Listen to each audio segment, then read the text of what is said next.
The Columbia Network takes pride in presenting Orson Welles in the first production of a unique new summer series by the Mercury Theater on the Air. We're starting off tonight with the best story of its kind ever written. You will find it in every representative library of classic English narratives. It is Bram Stokers' Dracula. The next time I speak to you, I am Dr. Arthur Seward. George Coulouris plays Jonathan Harker, and Martin Gable plays Dr. Van Helsing. It is Dr. Seward who tells the story, and so for the moment, goodbye, ladies and gentlemen. I'll see you in Transylvania.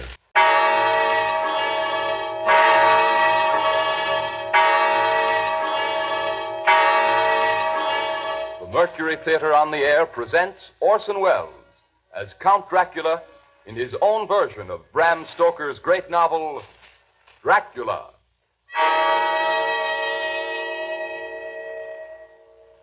Ladies and gentlemen, my name is Arthur Seward. I'm here tonight to bear witness to the truth of certain events which you may find it hard to believe, but I ask you to believe them. I have here certain documents, telegrams, clippings from the press of the day, memoranda, and letters in various hands. All needless matters have been eliminated, so that a history almost at variance with the possibilities of contemporary belief may stand forth as simple fact. I present you first with excerpts from the private journal of Jonathan Harker. I, Jonathan Harker, lawyer's clerk, article to Peter Hawkins, Esquire of Exeter, England, am writing this journal in the hope that if misfortune overtakes me, it may one day come to the eyes of those who love me. I set out from London on the last day of April to visit one of our clients in Eastern Europe. On May the 3rd, I arrived in Budapest and came after nightfall to Klausenburg on the borders of Transylvania. At Bistritz, there was a letter of welcome for me from our client, informing me that his carriage would await me at the Borgo Pass. It was signed Dracula.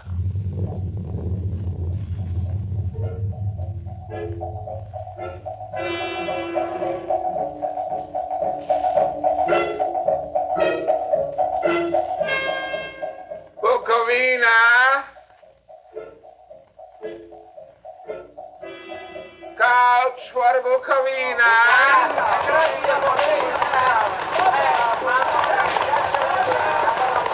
The road was rough, but still we seemed to fly over it with feverish haste. When it grew dark, there seemed to be some excitement among the passengers. They kept speaking to the driver and looking at me and urging him on to greater speed. The crazy coach rocked on its great leather springs. The mountains seemed to come nearer to us on either side. Coachman! Coachman! What is this? Where are we? You're nearing your destination, young hare. This is the Borgo Pass.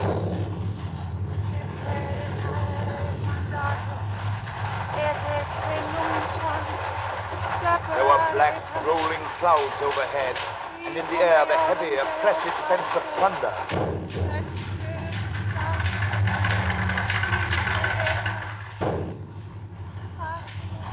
Now, we were through the pass. The young hare is not expected after all.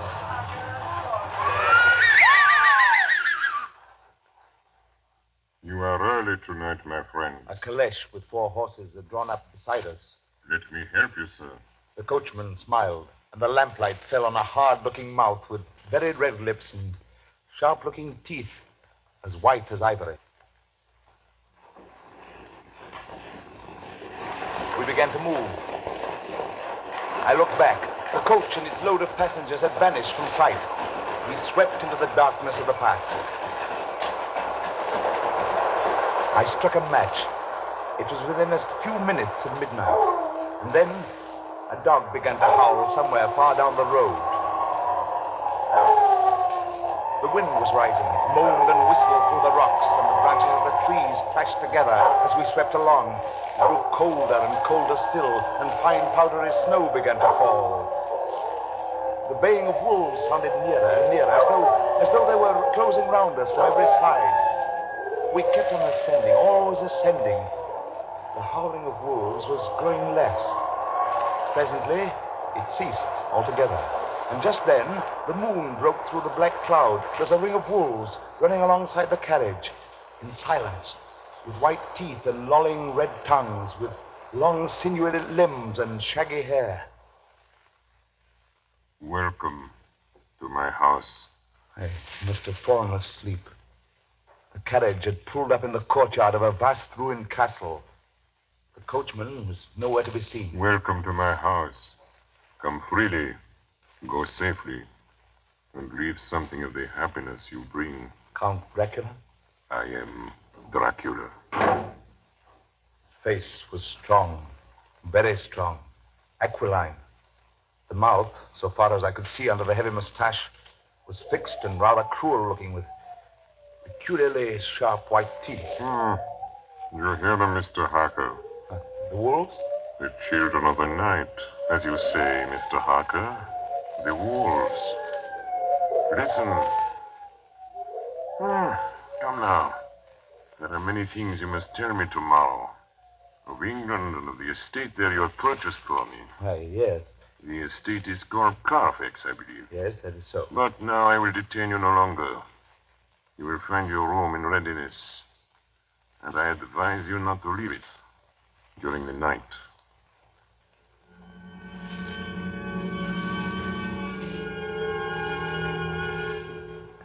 This castle is on the very edge of a terrible precipice. A stone falling from the window would fall 1,000 feet without touching anything. I explored. There are doors everywhere, and all of them locked. The door to the great hall, the door to the courtyard, every door in the castle is closed, bolted against me. The castle of Dracula is a prison, and I am a prisoner.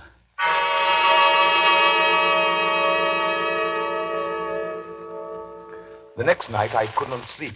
So after a few hours, I got up and, lighting my candle, I placed my shaving mirror on the dressing table and was just beginning to shave. You seem restless, Mr. Harker. I had not seen him, although the reflection of the glass covered the whole room behind me. I turned to the glass again. Count Dracula was close to me, and I could see him over my shoulder, but there was no reflection of him in the mirror.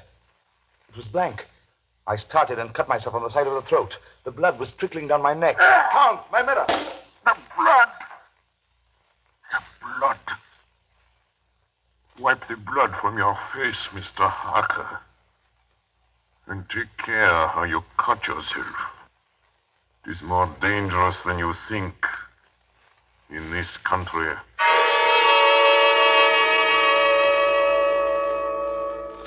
When I awoke, I found most of my things were gone. My passport, my notes, my letter of credit.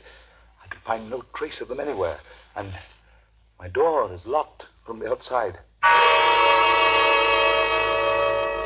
June 20th. There is work of some kind going on in the castle. Now and then I hear the faraway muffled sound of mattock and spade. And last night, the second of the predated letters which Dracula made me write, the second of that series which is to blot out the very traces of my existence from the earth, went forth.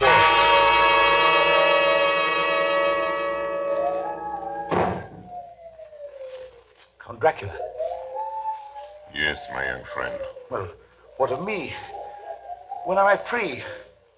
When can I leave this place? Free? Mr. Harker, you're always free. You want to leave? Would you like to leave tonight? Yes, in God's name. My dear young friend, not an hour shall you wait in my house against your will. Come, follow me.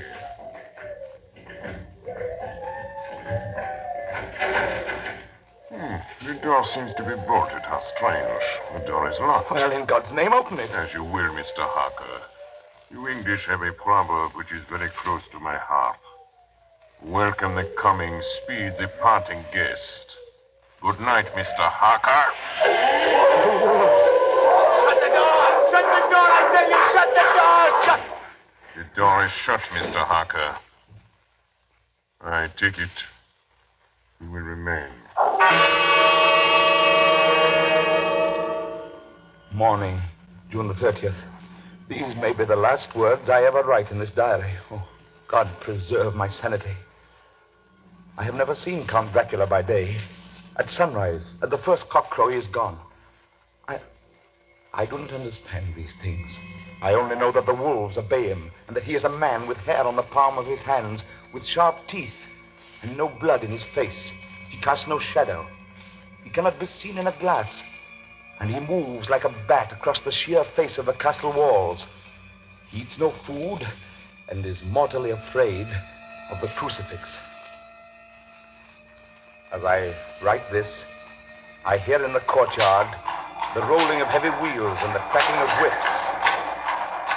And there is in the passageway below a sound of heavy boxes being set down. Boxes shaped like coffins. And I know what they hold. The boxes are filled with holy earth from the chapel beneath the castle. It is the last box being nailed down. And now I hear the heavy feet tramping again. The door's shut. The chains rattle.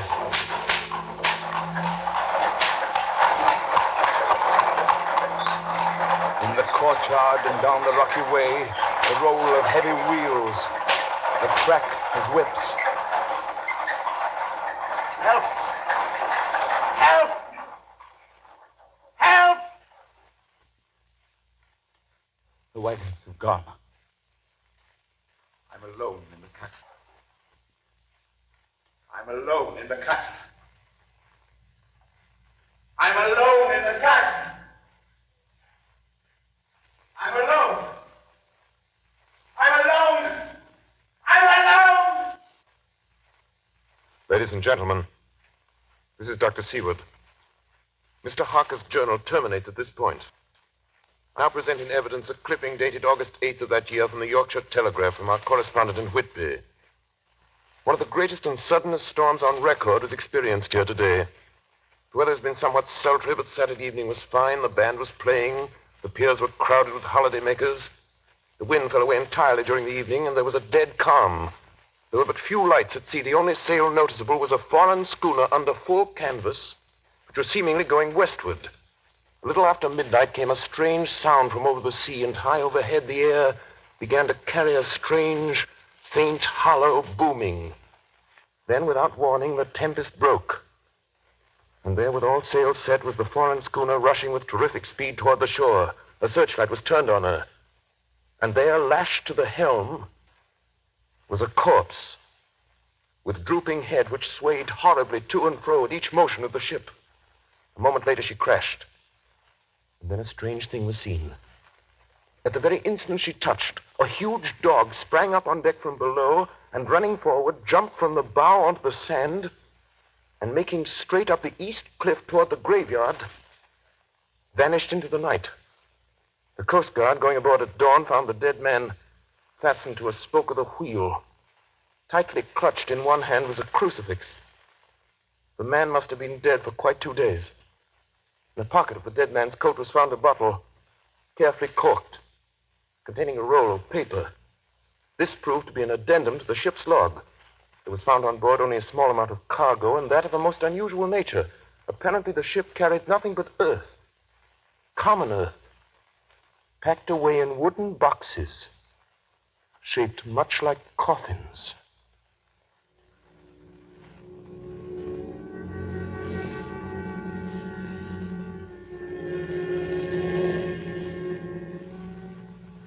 Log of the Demeter, July 6th. Finished taking in cargo, a queer cargo of boxes of earth. At noon, set sail, east wind, fresh. Crew, 4 hands, 2 mates, cook, and myself, captain, July 11th. Entered Bosporus. At dark, passed through Dardanelles. Mate reported in morning that one of crew, Balyoden, was missing. Took larboard watch, 8 bells last night. He was relieved by Chalich. Never came to his bunk. Something aboard this ship. No. Don't laugh, Captain. In the rain last night. Oh? A tall, thin man go up companionway and along the deck forward and disappeared. When I go to the bow, no one. And the hatchways all closed. July 22nd. Rough weather last 3 days. All hands busy with sails. No time be frightened. Past Gibraltar and out through Straits. All well, July 24th. Last night, another hand was lost. Disappeared. Like Chilichev. Leave off watch midnight. Then we never see him again. Double watch now. I don't take watch alone no more. Double watch. Double watch. July 29th. Had single watch tonight as crew too tired to double. When morning come... Hey! Hey, Milo! Banoisin! Banoisin! Is Banoisin Milo? Banashing's gone. Banashing's gone like the others. Like all the others. The mate and I have agreed to go armed henceforth, July 30th. Last night, we are nearing England. Weather fine. All sails set. Captain! Captain! The man in the watch in the stairs was missing. Both missing. Now, only self and mate and one hand left to work ship. August 3rd. 2 days of fog and not a sail sighted. At midnight, I went to relieve the man at wheel, and when I got to it, found no one there. It's here. I know it now. I saw it. Like a man, tall and thin and ghastly pale. It was in the bows looking out. I gave it the knife, and my knife went through it. What? Empty as air. What is it? What are you talking about? It's here, and I'll find it. It's in the hold. In one of those boxes of earth. I'll unscrew them one by one and see. And see. He is mad. Stark raving mad. It's no use my trying to stop him. He can't hurt those big boxes. They are invoiced as common earth. Down in the hold. I know the secret now. The sea will save me from him. That's all that's left. That's all that's left. August 4th. I am all alone on my ship. And still the fog. I dared not go below. I dared not leave the helm. So here all night I stayed, and in the dimness of the night, I saw it. I saw him. God forgive me, but the mate was right to jump overboard. It was better to die like a sailor in the blue water. But I am captain, and I must not leave my ship. I shall tie my hands to the wheel when my strength begins to fail. And along with them I shall tie that which it dare not touch, my crucifix. I am growing weaker, and the night is coming on. God and the Blessed Virgin help a poor ignorant soul trying to do his duty.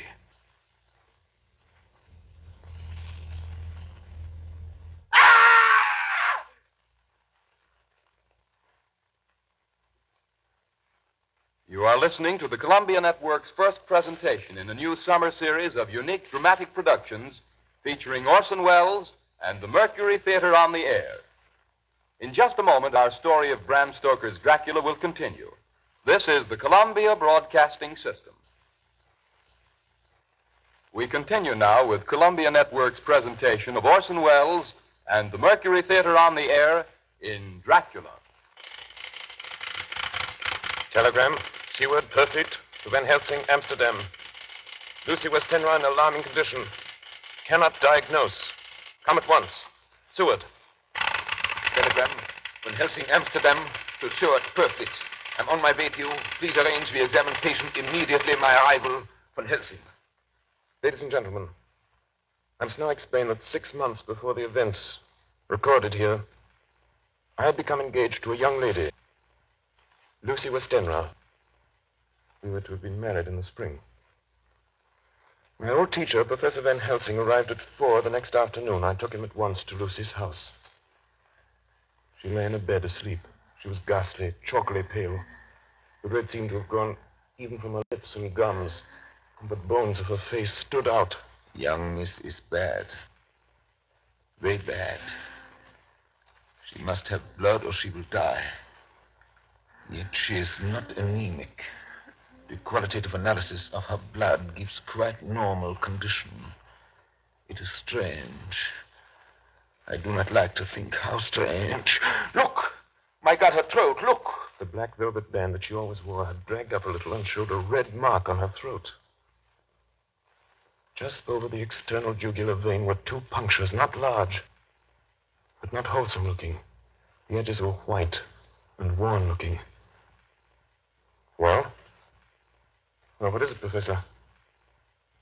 What's wrong with her? Speak frankly. You can tell me the worst. I wish I could, Stuart. I wish I could.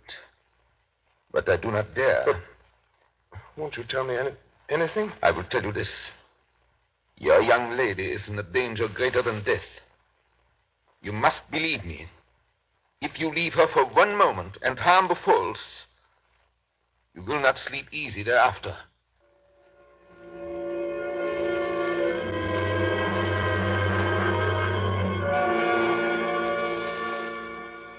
September 8th. I sat up all night with Lucy. Arthur, I'm afraid. Night, dear. You can sleep tonight. I'm here watching you. Nothing can happen. And I promise if any sign of bad dreams, if I see anything, I'll wake you at once. Will you really? Then I'll sleep.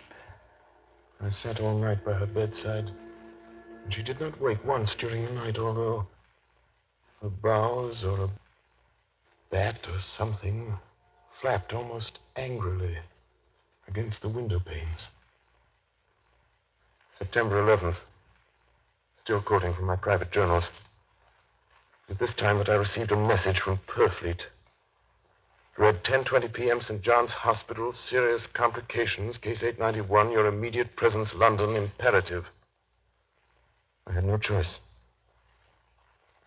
Sometime later, a paper was found among Lucy Westenra's belongings. I write this and leave it to be seen so that no one may by any chance get into trouble through me. I went to bed as usual, taking care that the window was closed, as Dr. Van Helsing had directed. About 2 in the morning, I awakened. I went to the door, called out, "Arthur! Arthur!" There was no answer. Something's broken the window. I'm in the room, alone. I dare not go out. The house seems empty. The air is full of specks, floating, circling in the draught from the window. The light burns blue, dim. What am I to do? Something very sweet and very bitter all around me. And I seem sinking into deep water. And there's a singing in my ears. You shall be flesh of my flesh, blood of my blood. September 12th. Late. Only resolution and habit can let me make an entry tonight. We found her sprawled on the floor. There was a draft in the room from the broken window. Her throat was bare, showing the 2 wounds, looking horribly white and mangled. We are too late, my friend. We have failed. God's will be done. She's dying. Yes. She's dying. Stay beside her. It will make much difference, mark me. Whether she dies conscious or in her sleep.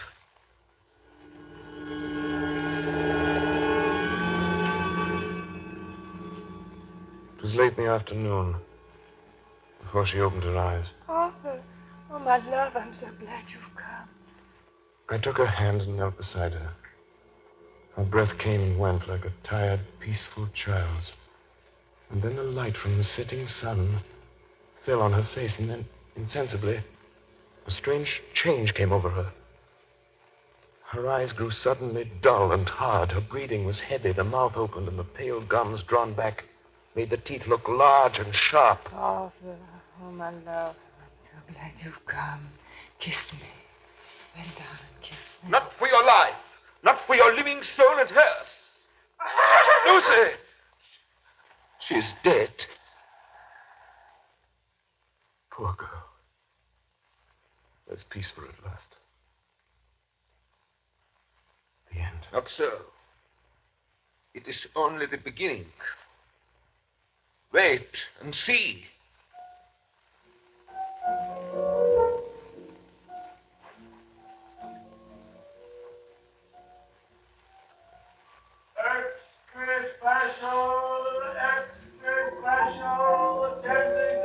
The Westminster Gazette, September 25th. A Hempstead mystery. The Kensington Horror, the stabbing woman, and the woman in black are vividly recalled to mind by a series of events that have taken place recently in the neighborhood of Hempstead. Several cases have occurred of young children straying from home or failing to return from their playing on the heath. In all these cases, the children have given as their excuse that they have been with a beautiful lady who offered them chocolates. In each case, the child was found to be slightly torn or wounded in the throat. The wound seemed such as might be made by a rat or a small dog.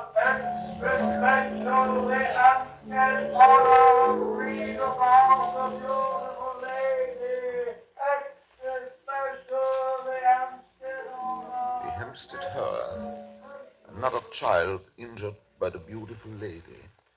We have just received intelligence that another child missed last night was only discovered late in the morning. It has the same tiny wound in the throat. Well, Stuart, what do you think of that? You mean to tell me, my friend, that you still have no suspicion as to what poor Lucy died of? Nervous prostration, following great loss and waste of blood. And how was the blood lost or wasted? You are a clever man, my friend, and a good doctor.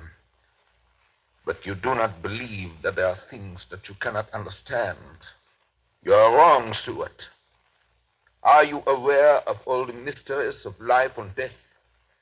Can you tell me why in the pampas there are bats that come at night and open the veins of cattle and horses and suck dry those veins?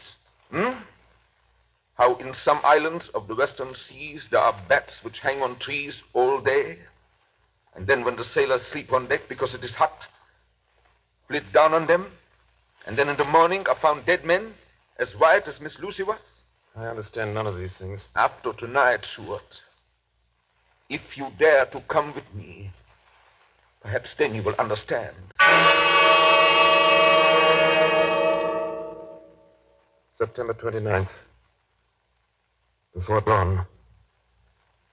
Now it is done.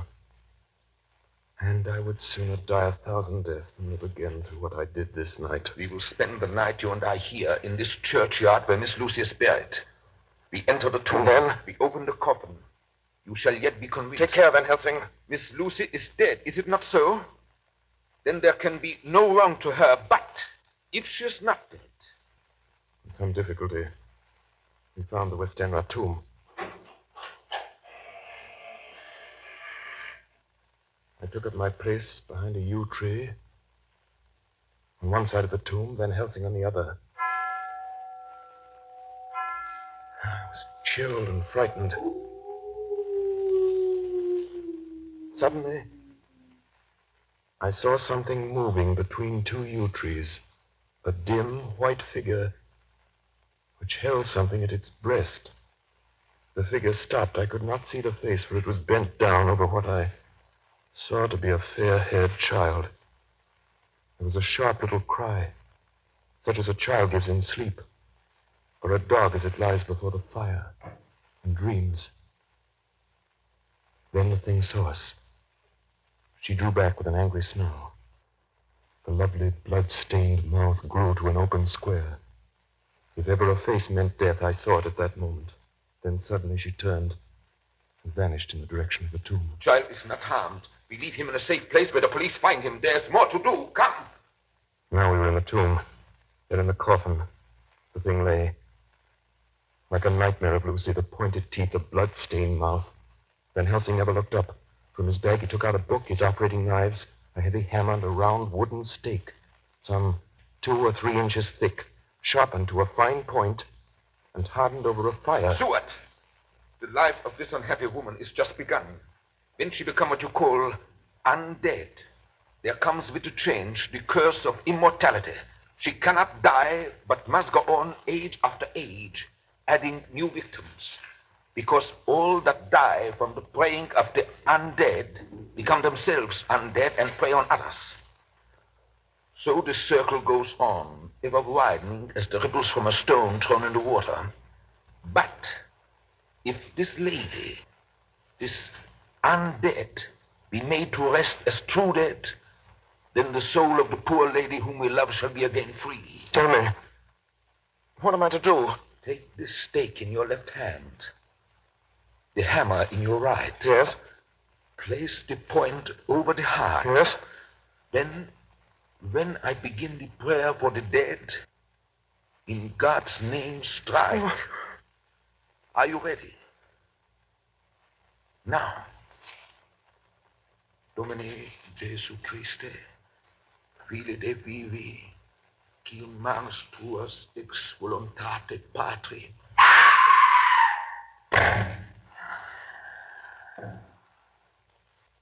On the morning of July 11th, a man was found on the border of Transylvania. He talked wildly of wolves and boxes of earth and blood, and gave his name as Jonathan Harker. In the hospital at Klausenberg, he improved sufficiently to make possible his removal to England. I'm still quoting from my own personal papers. But there his condition remained so serious that he was committed for observation to a private ward in my hospital at Purfleet. Here he did so well that in 3 weeks he was completely recovered. It was during this time that his wife, Minna Harker, brought to the attention of Dr. Van Helsing and myself the journal that her husband had kept while a prisoner in the castle of a certain Count Dracula in Transylvania. I have before me the record of a meeting that took place in my study in Purfleet, transcribed by Minna Harker. October 1st. Meeting began soon after 8. Jonathan next to me. Dr. Seward opposite to Van Helsing at the head of the table. My friends, there are such things as vampires. Had I known at first what now I know, one so precious life had been spared to many of us who love her. The vampire which is amongst us is of himself so strong that he can direct all the elements. The storm, the fog, the thunder. He can command all the meaner things, the moth and bat, the owl and the fox and the wolf. How then are we to begin our strike to destroy him? How shall we find his place? And having found it, how can we destroy? My friends, it is a terrible task that we undertake. To fail here is not mere life or death. If we fail, we become as him. Foul things of the night, as him. What do you say? I answer for myself. Count me in. I'm with you. The professor laid a small golden crucifix on the table. We took hands, and our solemn pact was made. My friends, we too are not without strength. The vampire flourishes on the blood of the living. Without this, he cannot live. He throws no shadow. He makes no reflection in a mirror. He can transform himself to a wolf, to a bat. He can come on moonlight rays as elemental dust. He can see in the dark. He can do all these things. Yet he is not free. His power ceases at the coming of the day. Then, until night, he must remain in the shape in which he finds himself, and except in his coffin home, In those earth boxes he cannot rest. When we can confine him in his coffin, then, my friends, if we obey what we know, we will destroy him. At that moment, something flapped wildly against the window. Then Did you hit it? I don't know. we looked out of the window. Against the black sky, we could see nothing. Data in our position. From the Count's castle in Transylvania to Whitby came 50 boxes of earth. All of these, to our certain knowledge, were delivered at Carfax. Recently, 12 of these boxes have been removed. First step, ascertain whether all the rest remain in the deserted house next door or whether any more have been removed. We must trace each of these boxes and sterilize the earth with holy water so that he can no longer seek safety in it. And we must hurry. The events of the next few days are described in Jonathan Harker's journal. October 2nd, 5 a.m. Just returned from the empty house. Left Mina here at home. Well, we've done our work at Carfax. The place was filthy. The air stagnant and foul and alive with rats. We counted the boxes. Only 38 of them. And over each one, the professor went through his same mysterious work. It was dawn when we got back. I found Mina asleep. She looks paler than usual. October 2nd. Soon after they left, I fell asleep. I remember hearing the sudden barking of the dogs, and then there was silence. I got up and looked out of the window. There was a thin streak of white mist moving across the grass along the wall of the house. It dawned on me that the air in the room was heavy and dank and cold. The gaslight came only like a tiny red spark through the fog. I could see through my eyelids. The mist grew thicker and thicker. Then, as I looked, the spark divided and seemed to shine on me through the fog like two red eyes. You shall be flesh of my flesh, blood of my blood, blood of my blood.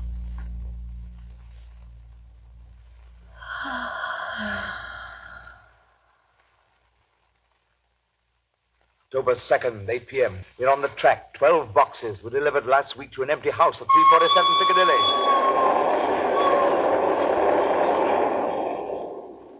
My dear friends, until the sun sets tonight, Dracula must retain whatever form he now has.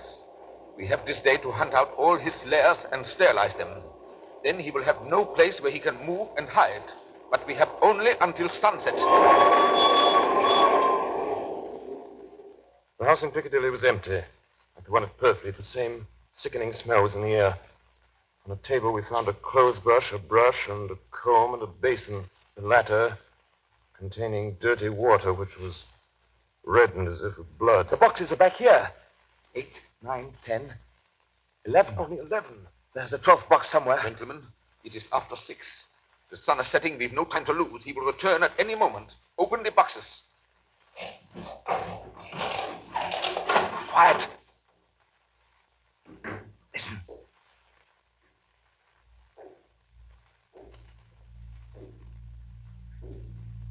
Be ready.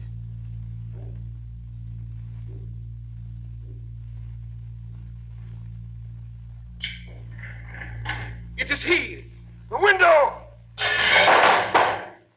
You waste your bullets, gentlemen. You think you baffle me? You with your pale faces all in a row like sheep in a butcher's. You think you've left me without a place to rest. But I have more. And time is on my side. The one you love is mine already. I have known her. Already my mark is on her throat. Flesh of my flesh. Blood of my blood. She is with me always. Over land or sea. October 4th morning. Another meeting in the study of Perkins. We must find that last remaining box, gentlemen. We must find it. As long as that earth exists impure, As long as there remains one place of refuge for Dracula, there is no safety and no peace for any soul in England. And for the undead, never peace so long as he lives. Blood of my blood. Blood of my blood. Mina! How do you know that? Quiet. With me always, over land and sea. Mina, darling, how did you know that Dracula said those... I don't know. The words just came. Strange. There are times when somehow I feel that I'm with him. At sunset? Yes.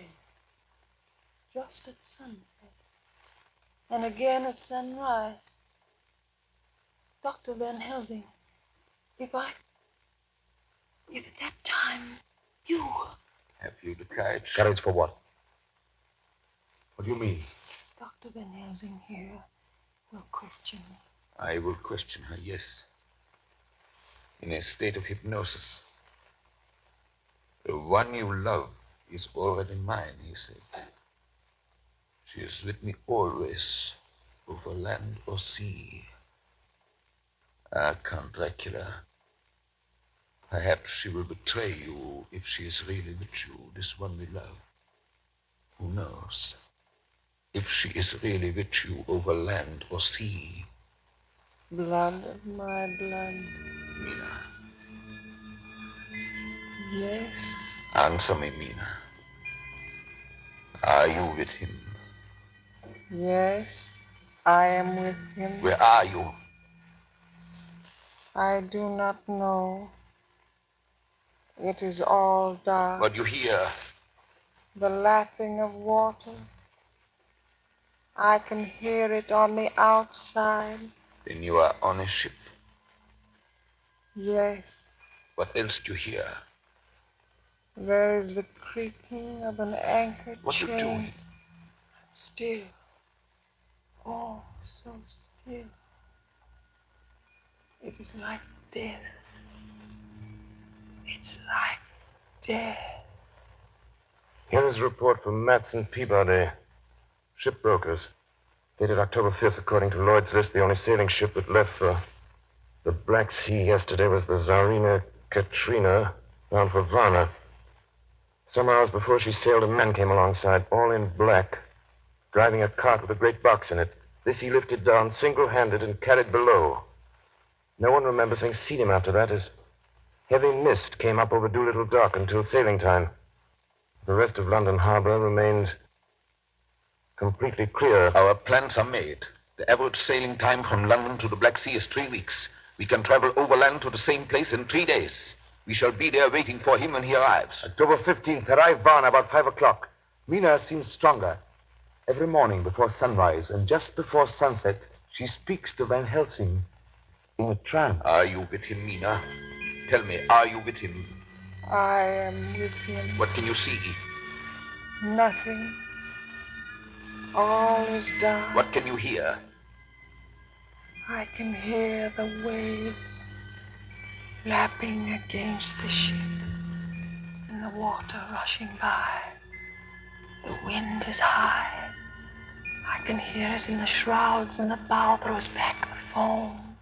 So, the Tsarina Katrina is still at sea, hastening on her way to Varna. The Count cannot cross running water, so he cannot leave the ship without being observed. What do you hear, Mina? Lapping waves and rushing water. Darkness. Darkness and wind. A whole week of waiting. Daily telegrams from Lloyd's. Not yet reported. Not yet reported. Rushing water and creaking mast. Darkness. Darkness and wind. October 24th. Telegram. Lloyd's, London to Harker. Tsarina Katrina reported this morning from Dardanelles. Lloyd's, London to Harker, October 28th. Tsarina Katrina in heavy fog reported entering Galatz Harbor at 1 o'clock today. Galatz! Galatz is 38 hours from here, and the first train for Galatz leaves at 6:30 tomorrow morning. My friends, we have lost.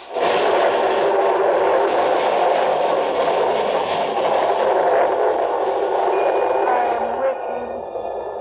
I can say nothing.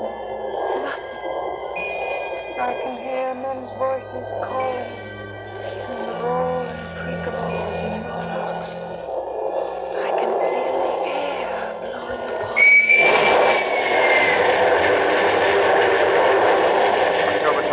evening.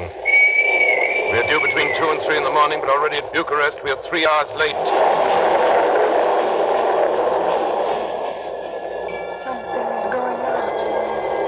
I can feel it pass me like a cold wind. I can hear far-off confused sounds. Men talking in strange tongues. Hears falling water and the howling of wolves. There's another sound. A queer sound. Light. Light. Like what? Speak, Mina. Speak, I command you. I command you to speak.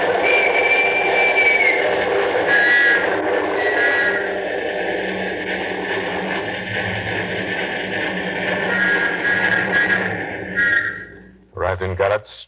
Saw Captain Zarina Katrina. A man come aboard with an order an hour before sunup. To receive a box for a party by the name of Dracula. That is Pepper's, a rate. Emmanuel Hildesheim, his name was. Mr. Hiddlesheim? Yes. You unloaded the box yesterday. I gave it to Kyloff by order. Kyloff. Mr. Kyloff? I know. This morning they find him dead inside the churchyard of St. Peter. They find him dead with his throat torn open. October 30th evening. There are 2 ways in which Dracula can get back to his own place. By land or by water. We've examined the map and find the most likely river is the Sereth. You and I, Seward, will charter a steam launch and follow him up the river. Van Helsing and Mina will take the train to Veresti, and from there they will From go... there we shall go in the track where Harker went, from Bistritz over to Borgo. If you have not caught him before, we shall be awaiting Dracula there.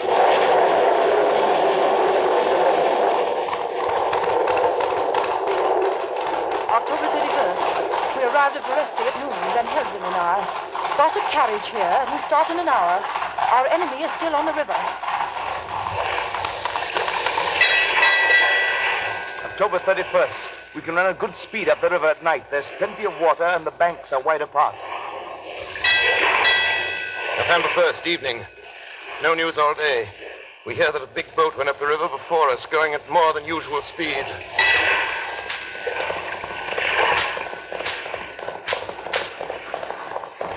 November 4th. All day driving. The country gets wilder as we go. By morning, we shall reach the Borgo Pass. November the 4th, evening. We've left the launch. We've got horses, and we follow on the track along the river. We are armed. Look! Quick! There they are now! Heading west! With the dawn, we could see the Slovaks some miles before us, dashing along the river with their wagon. On it is the great box.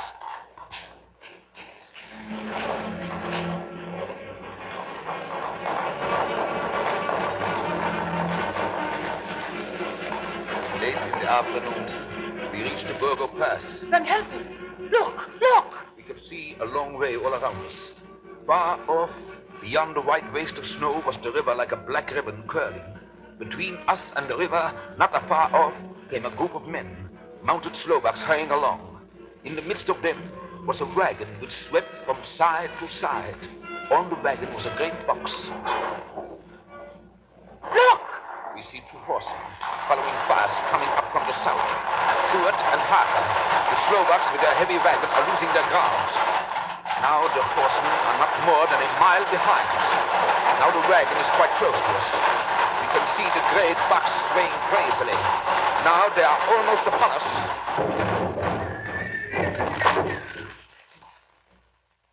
Now has happened a strange thing. The wagon smashed into a great rock bed in the snow, lost its front wheels, and turned over on its side, jammed against a stone.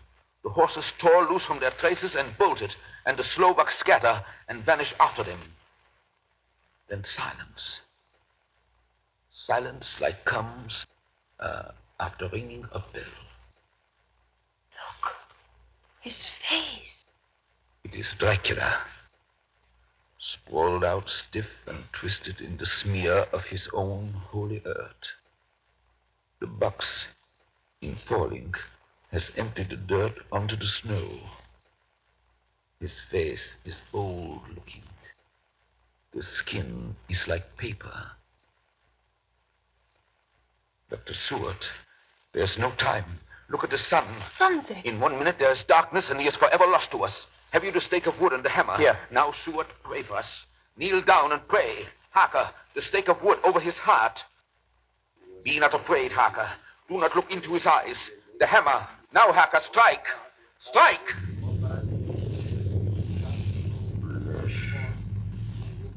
Flesh of my flesh. Guilt of my guilt. Death of my death.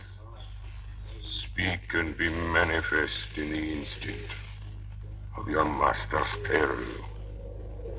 Elements of darkness, rain, evil winds, mist, and mold, and tempest. Strike! The others couldn't. But somehow I can hear him speaking behind his eyes. Claw, wing, tooth, scale, tissue of flesh, death of my death, dead and undead. The hand of the living is over your master. Console him, my children. This instant is no longer than the space between two heartbeats, but the night is not here, and I am lonely. Come to your master, my children. Beguile him now in the instant of his peril. Beguile him with the sound of your names. Claw, wing, tooth, scale, tissue of flesh. Strike, Harker, strike! There is one very dear to me who has not answered. My love, Mina. There is less than a minute between me and the night. You must speak for me. You must speak with my heart. Give them to me! Jonathan, give them to me! The stake of wood and the hammer! I shall never forget that moment. The look on poor Mina's face as she stood there, the angry scar standing out on her throat, her eyes like living coals in the last red of the sunset. She had torn the stake and the hammer out of my hands with the strength of an animal. Mina, do you know what you've done, woman? You know what you've done to us? You've released him, the evilest fiend. Look! The sun! As we looked down at Dracula, the eyes saw the sinking sun, and the hate in them turned to triumph. Flesh of my flesh. Come to me, my love. Come into the night and the darkness. You have served me well, my love, my bride.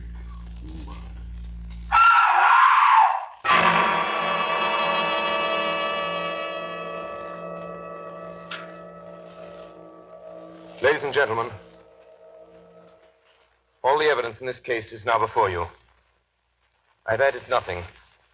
And to the best of my knowledge, I've omitted nothing that might help to throw light on the extraordinary events of the year 1891, which culminated on that terrible evening in the Borgo Pass. There remains only this one last report. When Mina Harker seized the stake and hammer from her husband, I believe she was under some form of hypnosis. She herself remembers nothing.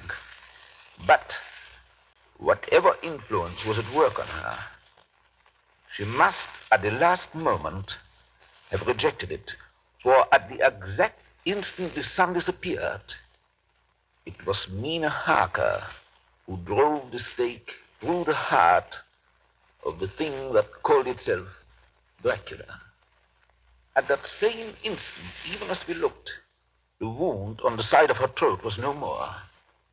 As for Dracula, before the scream of the creature had died from our ears, the whole body crumbled into dust and passed from our sight. In the final moment of dissolution, there was in the face a look of peace, such as I never could have imagined might have rested there.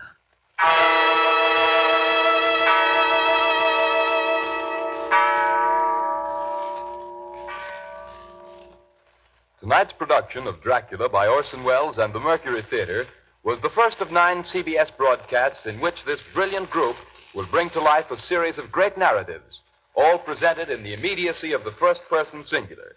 In presenting them each Monday evening at this time during the summer season, the Columbia Network is bringing a complete theatrical producing company to the air for the first time. In the cast tonight, Dr. Van Helsing was played by Martin Gable, Jonathan Harker by George Coulouris, Dr. Seward by Orson Welles, the Russian captain by Ray Collins, the mate by Carl Swenson, Mina Harker by Agnes Moorehead, Lucy Westenra by Elizabeth Farrer, and Count Dracula by Orson Welles.